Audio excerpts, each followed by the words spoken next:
우리 학생들 예배 자리에 잊지 않고 예배 자리로 인도하신 하나님의 은혜에 참 감사합니다. 오늘도 우리 마음 가운데 성령님께서 친히 찾아봐 주셔서 오늘 말씀이 정말 하나님의 말씀으로 들려지게 하시고 이 말씀 마음밭에 잘 심고 돌아갈 수 있도록 우리의 모든 삶 가운데 말씀이 열매 맺을 수 있도록 은혜를 허락하여 주옵소서. 매 순간순간마다 성령 하나님께서 우리의 마음과 생각을 주관하여 주실 줄로 믿사옵고 예수님의 이름으로 간절히 기도드립니다. 아멘.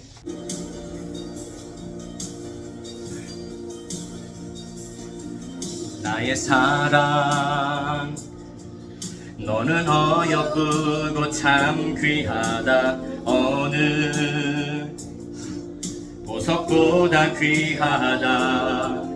내가 사랑스럽지 않을 때 너를 온전히 사랑하고 너와 함께하려 내가 왔노라.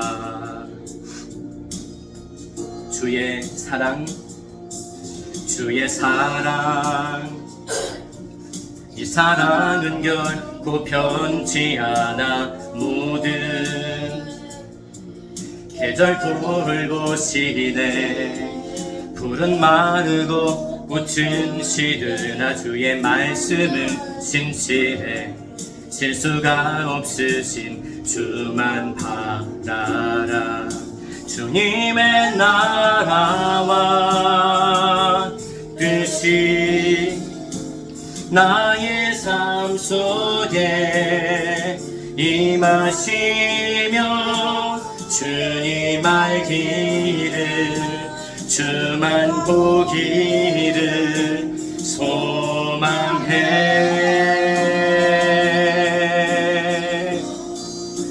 거룩히 살아갈 힘과 두려움 없는 믿음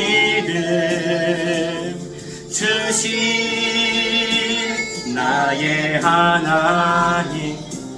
완전한 사랑 찬양해.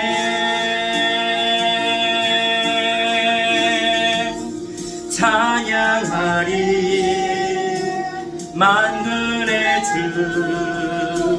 영원히 함께 하시네.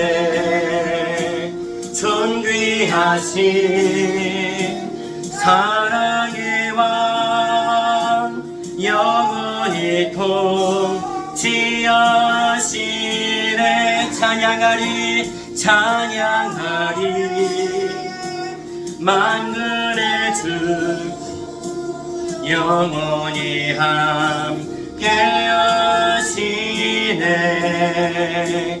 존귀하신 사랑의 왕 영원히 통치하시네.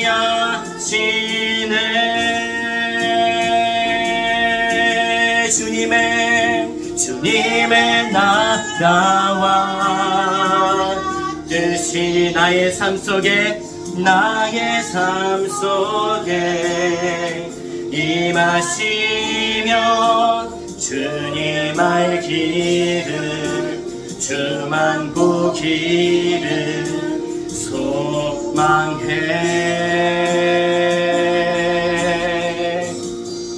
거룩히 살아갈 힘과 두려움 없는 믿음 주신 나의 하나님.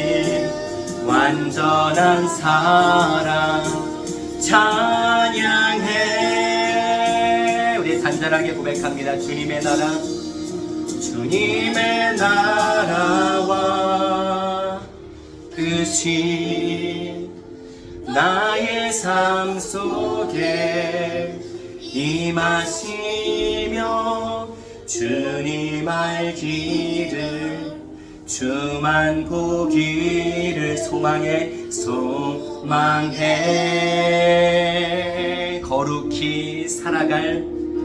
거룩히 살아갈 힘과 두려움 없는 믿음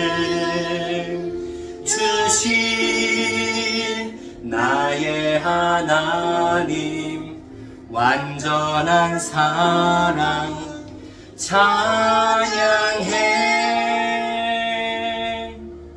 아멘. 칭의와 양자와 성화의 유익에 대해서 함께 살펴보고자 합니다.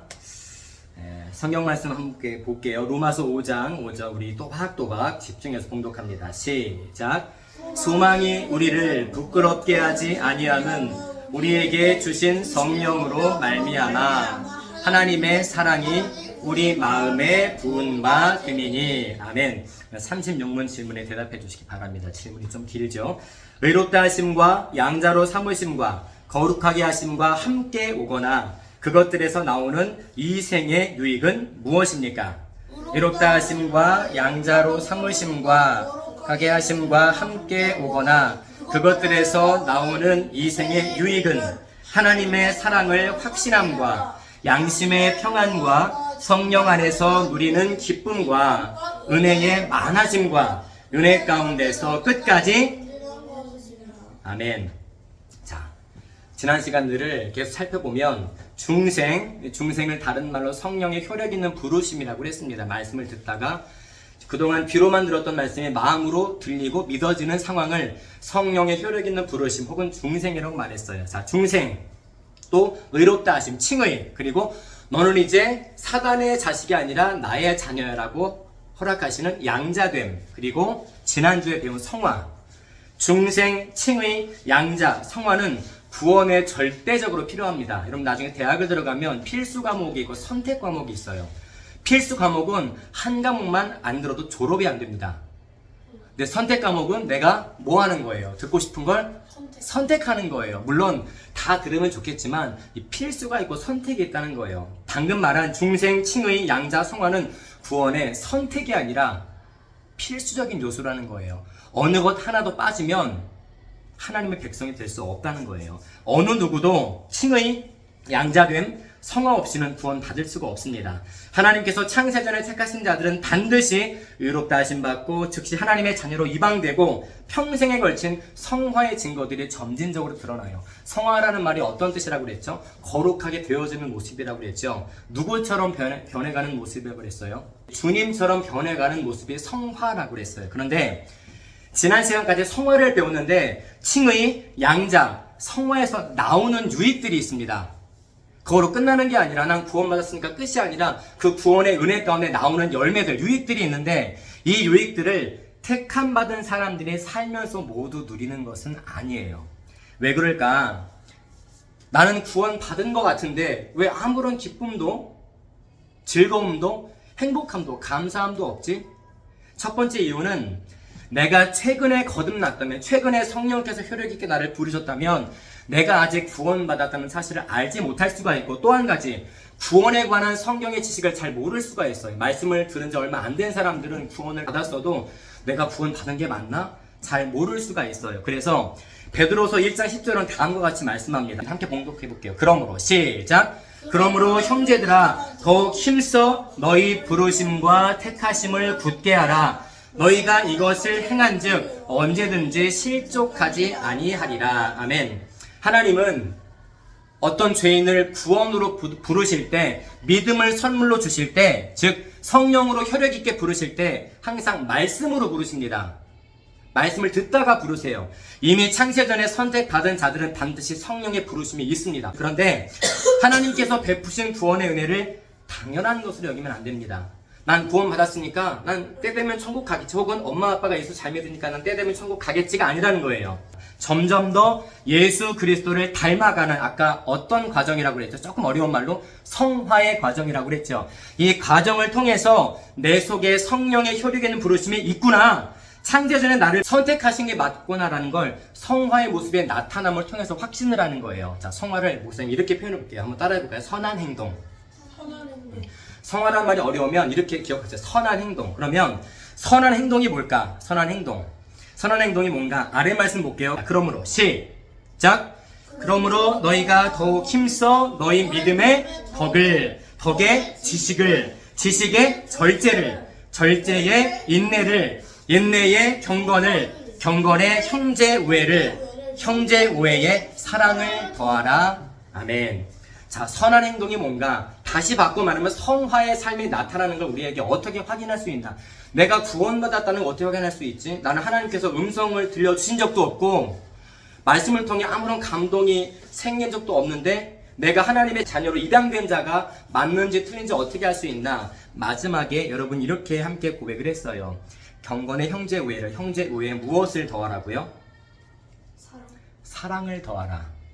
나에게 사랑의 열매가 나타난다면 그 열매를 통해서 나는 창세전에 하나님께서 선택하신 사람이구나. 내가 언제 성령께서 말씀으로 나를 부르셨는지는 모르지만 나는 어떤 사람들을 볼 때마다 긍휼한 마음이 생겨. 불쌍한 마음이 생겨.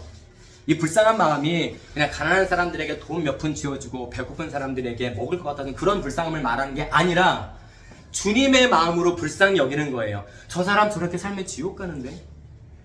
저렇게 살면은 하나님과 상관없이 영원한 멸망으로 떨어지는데? 라는 것들이 이 사랑의 마음으로 나타난다는 거예요. 그러므로 하나님께서 나를 택하신 나를 무엇을 통해 알 수 있는가? 바로 사랑의 열매를 통해서 우리는 알 수가 있어요. 그러나 이 열매들이 사랑, 인내, 경건, 형제 우애, 덕, 지식, 절제가 구원받았다고 모든 사람들에게 나타나는 게 아니기 때문에 아까 앞서 말씀에서 베드로가 말씀합니다. 베드로서 1장 10절에서 그렇게 말씀하죠. 그러므로 형제들아 더욱 힘써 너희 부르심과 택하심을 굳게 하라. 여기서 부르심이 성령이 흐르기는 부르심을 말합니다. 택하심은 창세전에 하나님께서 누군가를 구원하시기 위해서 택하셨다는 말을 뜻해요. 너희 부르심과 택하심을 굳게 하라.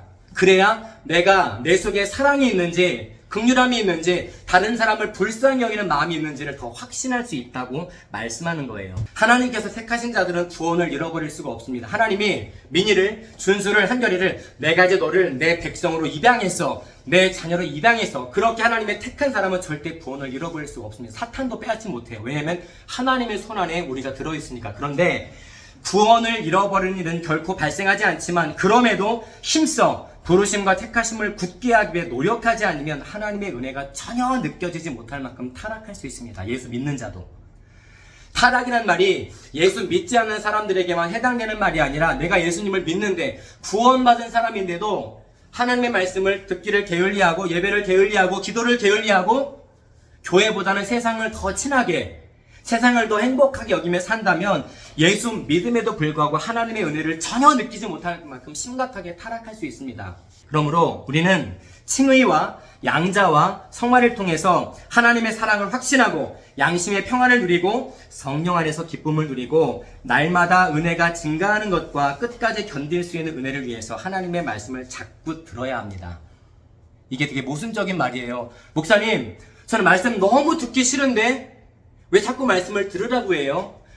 구원의 도구도 말씀을 들음으로고 이미 구원받은 자가 은혜를 더 성장시키기 위한 도구도 말씀을 듣는 거예요. 그리고 기도라고 말씀하고 있어요. 하나님께서는 은혜의 방편인 말씀을 통해서 죄인을 구원하시기도 하지만 그 말씀을 지속적으로 듣고 기도함으로 날마다 은혜가 증가하게 하시는 거예요. 여러분이 지금 하루하루 살면서 가장 나를 즐겁게 하는 그런 요소들이 있을 거야. 난 이거 할 때마다 즐거워. 나는 이걸 볼 때마다 즐거워. 나는 여기를 갈 때마다 너무 행복해. 여기에서 떠나고 싶지 않아. 그런 요소들이 여러분 각자 다르겠지만 하나씩은 있을 거예요.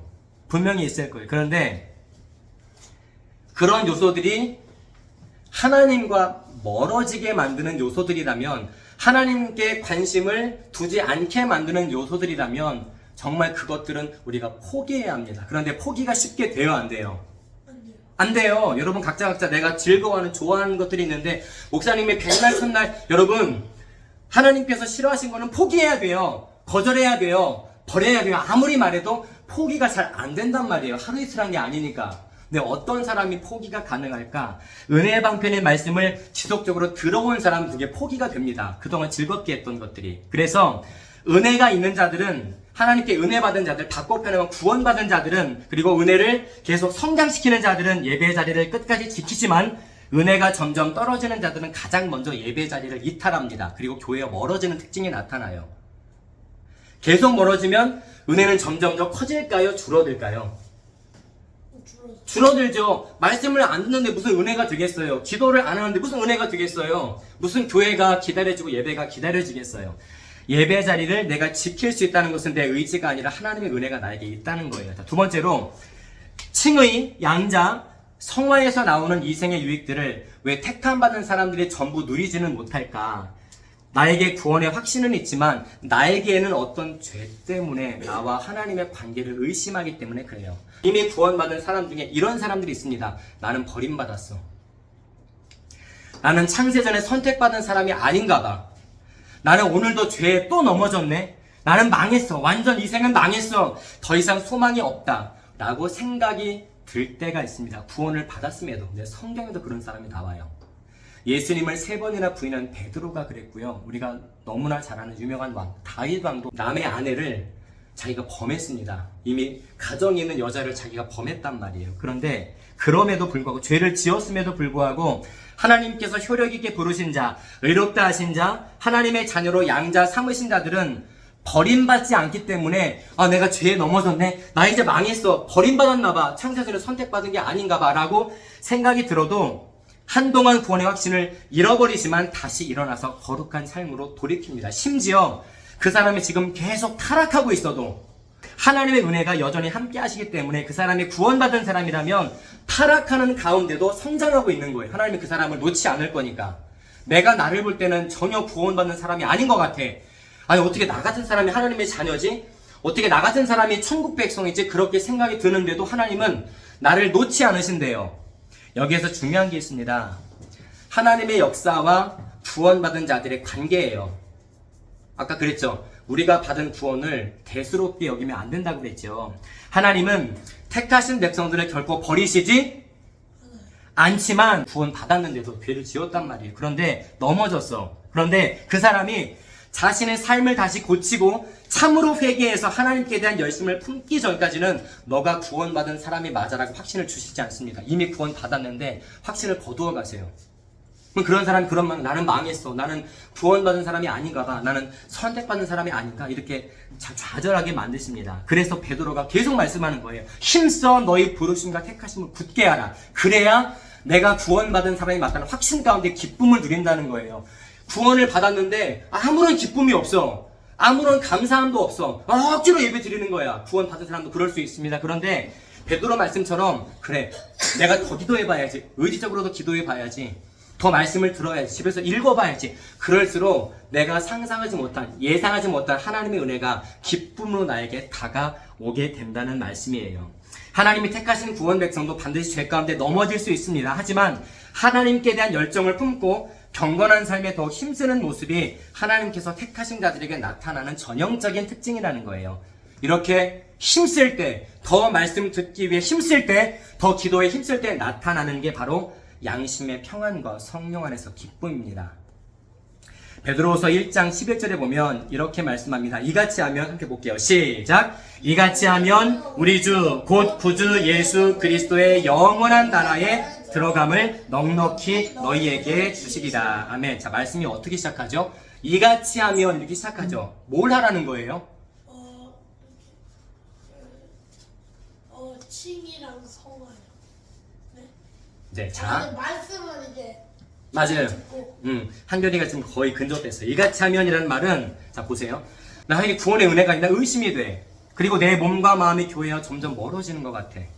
이 멀어진다는 게 단지 교회를 안 나오는 것만 말하는 게 아니라 앉아있지만 마음은 딴 데 가는 것도 말합니다. 그런데 예배와 점점 멀어지는 것 같을 때 오히려 교회와 점점 내 마음이 멀어지는 것 같고 말씀이랑 멀어지는 것 같고 예배와 멀어지는 것 같을 때 오히려 말씀이 선포되는 자리에 적극적으로 나와서 말씀을 듣고 더 간절히 기도하면 잃어버린 은혜가 회복된다는 말씀이 이같이 하면이라는 말이에요.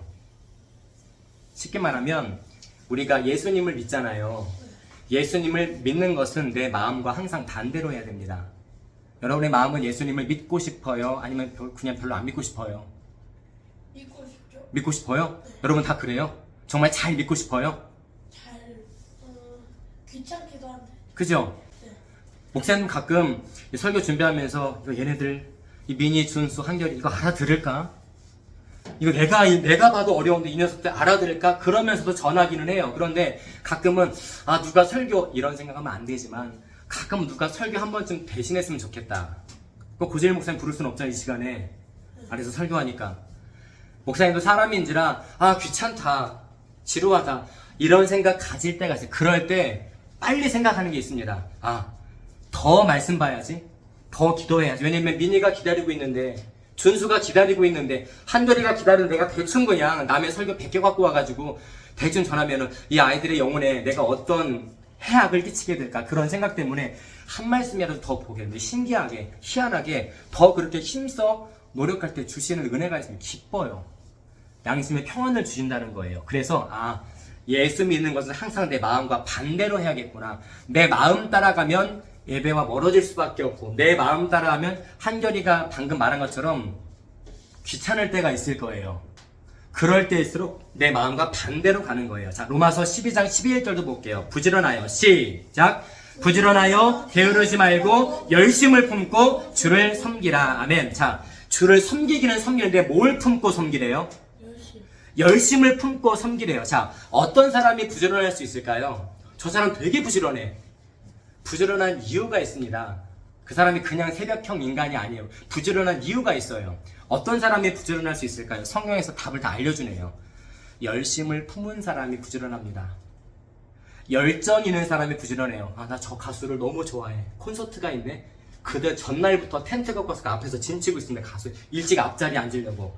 세상 사람도 내가 좋아하는 연예인을 보기 위해서 꼭두 새벽부터 그 콘서트장, 경기장을 찾아가는데, 하물며 하나님을 믿는 사람들이 부지런하지 않다? 그 뭔가 문제가 있다는 거예요. 부지런하여 게으르지 말고 열심을 품고 주를 섬기라 라고 말씀합니다. 네 번째로, 부지런히 하나님 앞에 나오는 자들에게 주시는 최고의 은혜가 있습니다. 한번 따라해 볼까요? 성도의 견인. 견인이라는 말 들어봤어요, 여러분? 견인? 견은 굳건하게 라는 뜻이에요. 이는 인내하다는 뜻입니다. 굳건히 인내하다, 끝까지 참는다, 이런 뜻이에요. 자, 하나님 앞에 부지런히 나오는 자들, 열심히 말씀을 듣고 열심히 기도하는 자들에게 하나님이 주시는 은혜가 또 한 가지가 있는데, 이 끝까지 참을 수 있는 은혜를 주신대요. 이 끝까지가 언제까지를 말할까요? 주님 오실 때까지를 말합니다.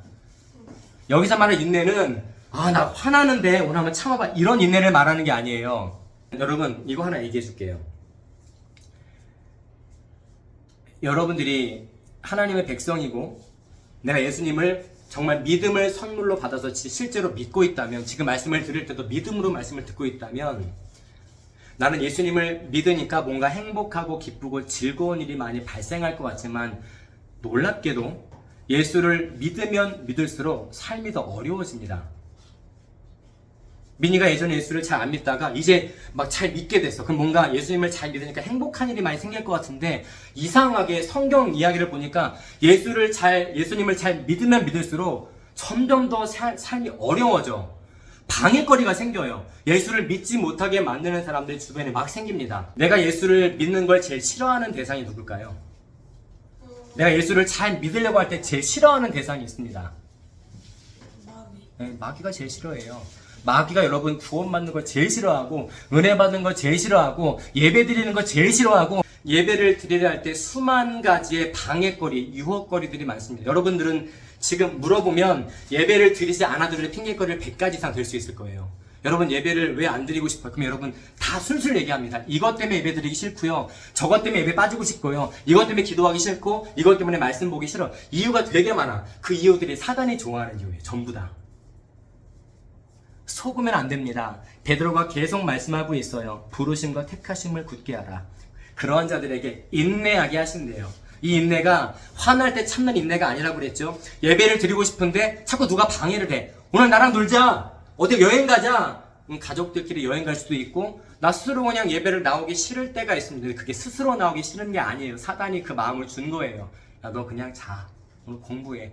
너 이렇게 만난다며. 가족여행 있잖아, 낚시 가야지, 여름이니까 바닷가 놀러 가지 않겠어? 주일이 뭐가 중요해? 그럴 때 하나님의 자녀들은 인내하게 됩니다. 굳게 견딘대요. 그럴수록 어떻게 반응하는 거죠? 하나님의 아들, 딸들은 안 돼, 나는 예배 드리러 나가야 돼, 거절하고 거부하는 거예요. 이 은혜를 주신대요.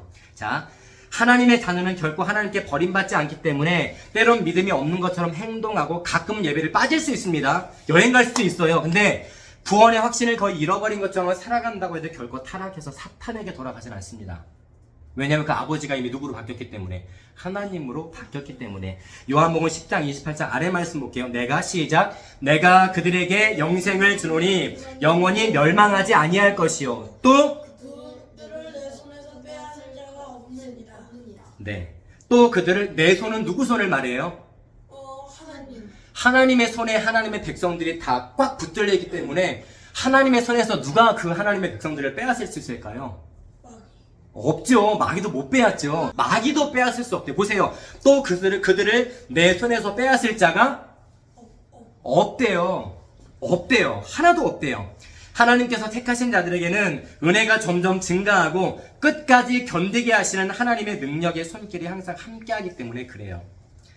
목사님이 육상 선수 출신입니다. 초등학교 때에서 경기 도대표까지 나간 적이 있는데 코치가 아주 그냥 악질이었어요. 간식은 빵이랑 하얀 우유 하나 주고 하루 종일 굴립니다. 왜 그렇게 훈련시키죠? 코치의 목적, 머릿속에 감독 코치의 머리에 뭐가 있을까요? 우리 팀이 이 경기에 나가서 금메달 따는 거 아니겠어요? 우승하는 거잖아요. 어떤 코치가 야 적당히 해, 그냥 동메달만 따, 이런 코치가 있을까요? 다 1등을 원할 거예요. 금메달을 원할 거예요. 자, 육상 선수가 경기에서 좋은 결과를 내기 위해서 항상 뭐를 하죠? 훈련을 하죠. 코치도 이 선수가 잘 뛸 것을 기대합니다. 훈련을 시키는데 쟤는 안 될 거야, 그렇게 하는 사람은 없을 거예요. 잘 뛸 것을 기대해. 그런데 이 말은 모든 경기가 쉬울 것이라는 말이 아닙니다. 나랑 나란히 뛰는 다른 학교 선수가 나보다 더 잘 뛸 수도 있잖아요. 그렇죠? 쉬울 것이라는 뜻이 아니에요. 심지어 경기에 임하는 내가 부주의하고 적당하게 대충 뛰었는데도 너 그냥 금메달 줄게, 이런 말도 아닙니다. 경기에 임하는 선수는 부지런히 노력해야 돼요. 쉽지 않지만 할 수 있는 한 최선을 다해서 어디까지 달려야 되죠? 골인 지점까지 달려가야 됩니다. 금메달일지 모르지만 내가 포기하면 안 돼요. 내가 적당히 하면 안 돼요. 100m 선수가 한 50까지만 뛰고 그냥 벤치로 들어오면 그 사람에게 메달이 주어질까요? 아니요. 끝까지 뛰어야 메달이 있는 거예요. 마찬가지로 하나님께서 택하신 자들을 끝까지 견디고 인내하게 하신다라는 말은 교회 다니는 모든 사람들이 구원 받는다는 말이 아닙니다. 나는 교회 다니니까 예수 믿는 부모 사이에서 태어나서 세례도 받고 교회에서 신앙교육을 잘 받은 사람이니까 나는 구원 받겠지라고 생각하면 안 된다는 거예요. 예수님의 12제자 가운데 가룟 유다가 있었습니다. 가룟 유다. 한 번쯤은 들어봤을 거예요. 가룟 유다는 예수님의 12제자 가운데 속해 있었지만 예수님의 참 제자가 아니었습니다. 요한일서 2장 19절 말씀 한번 볼까요? 시작. 그들이 우리에게서 나갔으나 우리에게 속하지 아니하였나니 만일 우리에게 속하였더라면 우리와 함께 거하였으려니와 그들이 나간 것은 다 우리에게 속하지 아니함을 나타내려 함이니라. 아멘. 이 말씀을 얼마나 여러분 집중했는지 모르겠지만 이 말씀은 하나님께서 택하신 자들도 구원의 은혜에서 떨어져 나갈 수 있다는 말씀이 아니라 애초에 하나님께서 택하지 않은 자들, 성령의 효력 있는 부르심이 없는 자들이 내내 겉으로 예수 믿는 척하다가 결국 멸망의 자식으로 드러난다는 말씀입니다. 그게 가룟 유다의 경우예요.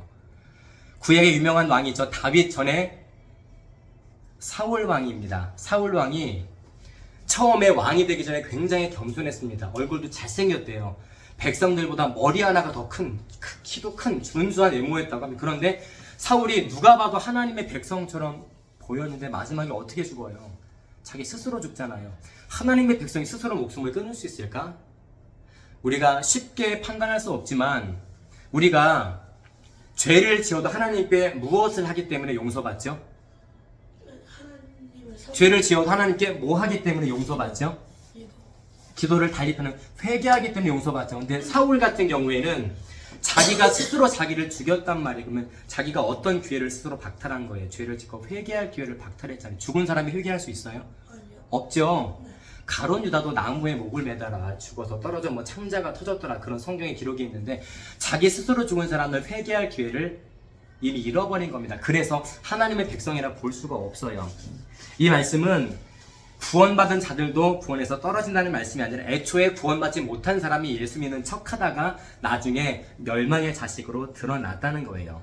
하나님께서 택하신 자들을 끝까지 견디고 인내하게 하십니다. 이 말은 구원받은 자들이 무슨 짓을 하든지 나는 구원받았으니까 무슨 짓을 해도 천국 가겠지라는 말도 아니에요. 보세요.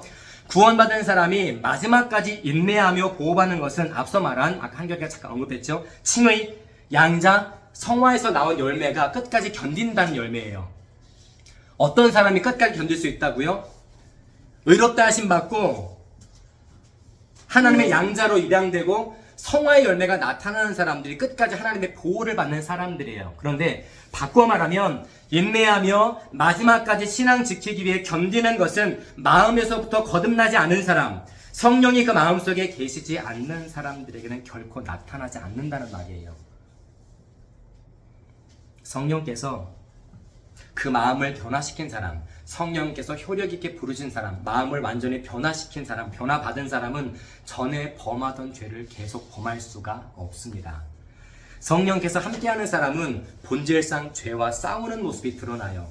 그 전까지는 죄가 뭔지도 모르고 죄를 내가 적극적으로 지었다면 성령께서 변화시킨 그 마음과 영혼을 변화시킨 사람은 이제 죄와 싸우는 모습이 나타난다는 거예요. 죄의 죽임의 열매를 우리가 함께 살펴봤죠. 지지난 시간에.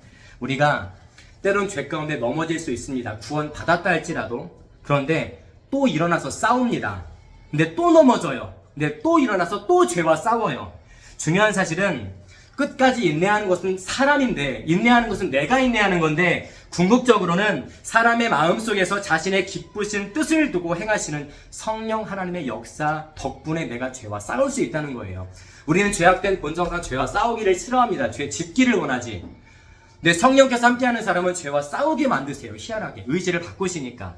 그래서 끝까지 인내하고 때론 죄 가운데 넘어질지라도 다시 일어나서 죄와 싸우는 모습이 나에게서 나타난다면 찬양 받으실 분은 내가 아니라 하나님밖에 없다는 거예요. 하나님의 죄와 싸우게 하시는 분이시니까. 자, 요한일서 3장 9절로 10절도 볼게요. 하나님께로부터 시작. 하나님께로부터 난 자마다 죄를 짓지 아니하나니 이는 하나님의 씨가 그의 속에 거함이요 그도 범죄하지 못하는 것은 하나님께로부터 났음이라. 이러므로 하나님의 자녀들과 마귀의 자녀들이 드러나나니 무릇 의를 행하지 아니하는 자라 또는 그 형제를 사랑하지 아니하는 자는 하나님께 속하지 아니하니라. 자, 이 말씀 보면서 여러분들 이상한 점 발견 못했어요?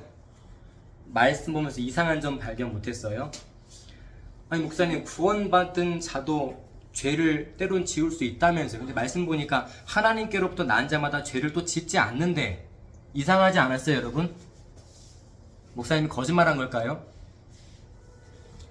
하나님께로부터 난 자마다 죄를 짓지 않는다. 이 말씀, 여기에서 언급한 이 죄는 죽음에 이르는 죄, 즉 영원히 용서받지 못할 죄를 말합니다.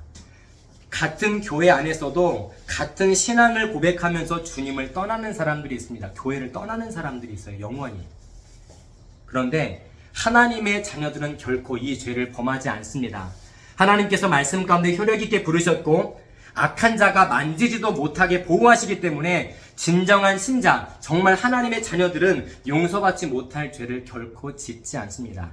죄와 싸우며 더욱더 거룩함을 추구하는 새로운 본성을 하나님 우리 심령 가운데 심겨 놓으셨기 때문에 용서받지 못할 죄를 하나님의 자녀들은 지을 수가 없어요. 결국 말씀의 핵심은, 복음의 핵심은 하나님 사랑과 이웃 사랑으로 드러납니다. 여러분, 하나님 사랑, 이웃 사랑 딱 하면 떠오르는 게 있죠? 하나님 사랑, 이웃 사랑 딱 세 글자가 떠올라야죠. 10계명이죠. 10계명. 10계명 중 앞에 네 가지 계명은 하나님께 대한 사랑이죠. 뒤에 6가지 계명은 사람에 대한, 이웃에 대한 계명이라고 그랬어요. 결국 내가 하나님께 택함 받고 구원받은 하나님께 입양된 자녀가 맞나 틀리냐는 무엇으로 아까 알 수 있다고 그랬죠? 나에게 하나님께 대한 사랑과 이웃에 대한 사랑이 나타나는가를 통해 알 수가 있어요. 오늘 36문처럼 칭의와 양자 사무심, 성악 가운데 나타나는 앞서 계속 살펴본 우리가 이 땅에서 누리는 인내하는 것, 절제하는 것, 사랑하는 것, 이게 우리에게 자동적으로 나타나지 않습니다. 다시 반복해서 말합니다. 하나님의 자녀는 반드시 자신의 부르심과 택하심을 굳게 하기 위해서 날마다 하나님 앞에 열심을 내야 비로소 내가 칭의받았구나, 양자 삼아주셨구나, 성화의 열매가 나타나는구나 라는 걸 확신할 수가 있어요. 그렇게 자신의 구원을 증명하는 것이고 결국 하나님의 택함받은 자라는 것을 확증해 가는 것입니다. 말씀 한 군데 마지막으로 보고 말씀 정리할게요. 고린도전서 15장 57절 58절 집중해서 천천히 읽어볼게요. 시작. 우리 주 예수 그리스도로 말미암아 우리에게 승리를 주시는 하나님께 감사하노니 그러므로 내 사랑하는 형제들아 견실하며 흔들리지 말고 항상 주의 일에 더욱 힘쓰는 자들이 되라. 이는 너희 수고가 주 안에서 헛되지 않은 줄 알미라. 아멘. 항상 주의 일에 더욱 힘쓰는 자들이 되라. 여러분, 여러분의 의지는 예배가 별로, 말씀이 별로, 기도 나와 상관없고 그냥 다른 게 더 좋아. 그런 마음이 솔직히 클지라도 의지적으로 나와보세요. 계속 나와보세요.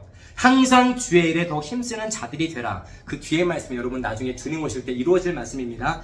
항상 힘쓰는 자들에게 어떠한 은혜가 있느냐? 이는 너희 수고가 주 안에서 헛되지 않은 줄 알미니라.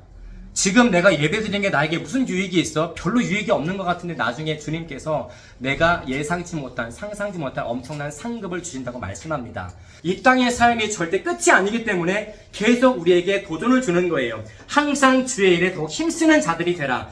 힘쓰는 자들이 되라. 부르심과 택하심을 굳게 하라. 이러한 모습 가운데 내가 하나님의 자녀라는 것을 하나님께서 확신 가운데 증명해 주신다고 말씀하는 거예요. 우리 커버넌트 학생부가 날마다 예배 자리에 지키기를 힘쓰고 할 수만 있거든 더 기도에 힘쓰는 우리 모두가 되기를 주님의 이름으로 간절히 축복합니다. 아멘. 하나님 감사합니다. 오늘 칭의와 양자와 성화가 주는 유익에 대해서 함께 살펴보았습니다.